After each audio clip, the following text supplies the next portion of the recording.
Cristy Code Red, author, entrepreneur, retired professional boxer. Ha, ha, ha, ha, ha, ha. Vinny just looked at me like, he's right. You know, he's always right by my legs all the time. I wanted to show you guys something.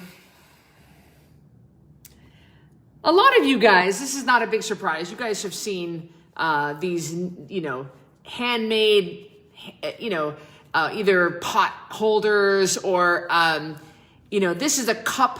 This is a one for a coffee cup, you know, so it doesn't burn your surface. A coaster. This is a handmade coaster. And I got this from a kid's stand on the side of the road. I was driving through the North End, right off Harrison Boulevard in Rescue, and I saw these kids out there selling these handmade crafts that they made.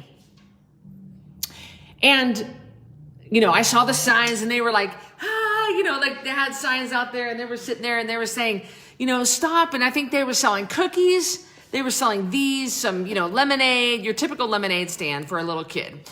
But and I always stop at those. And I try to keep cash on me so that I can always, you know, buy something. Of course, inflation, you know, with a cup of lemonade nowadays is full of sugar and is $3. But still, I stopped here and I asked these kids, I said, so what's going on? What are you selling?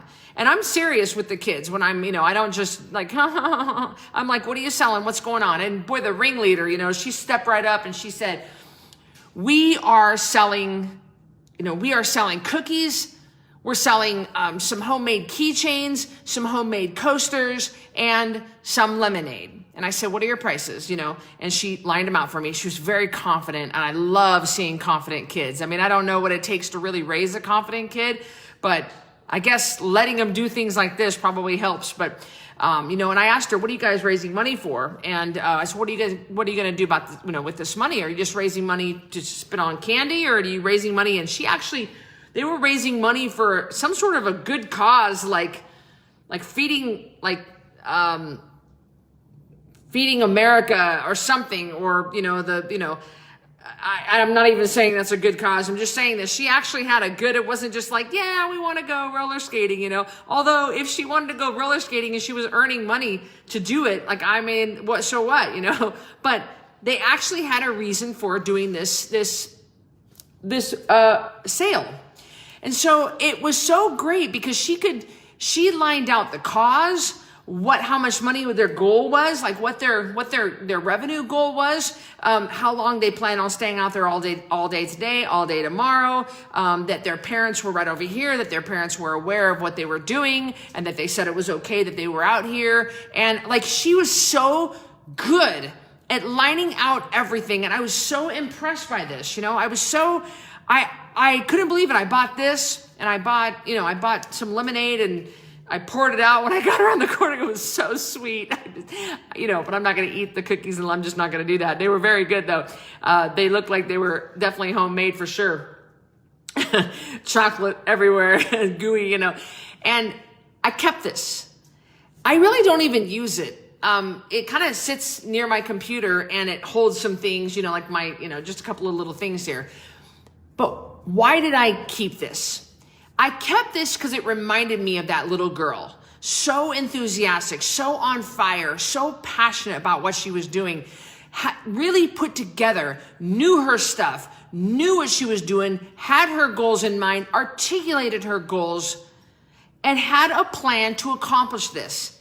And I love that. I love that about her, and I love that about me. I love that I have very clear goals and very clear plan to accomplish those goals.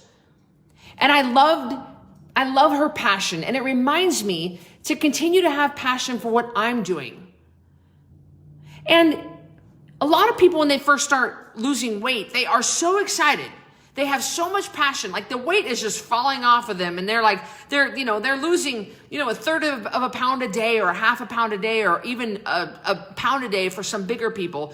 And they're just like, wow, well, then they get used to it. It's a pound a day, or a half pound a day, or, and it's just steady. And then they're like, I've lost 4.5 pounds this week. And they forget how extraordinary that is to lose weight at that incredible pace, to lose 10 pounds for the month of a 10-pound takedown, or to lose, oh, Annabelle just got on the couch. Oh, Annabelle, honey, you're not supposed to be sitting there. There's no baby blanket. Oh, well, her dad's coming to pick her up, so I'm not going to worry about it. And they just become so habituated to it that it's just not a big deal. It's not a big deal, not a big deal. But you got to remember, it is a big deal. It is a big deal when you heal your body and the weight starts coming off as a result of that.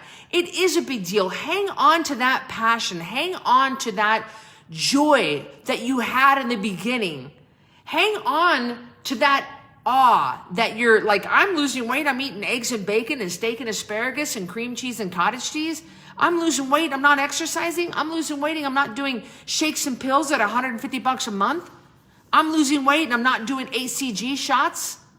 I'm losing weight and I'm not having to go to 5 body pump classes a week. That used to astonish you. And now, ain't no big deal. But yet you're still losing weight.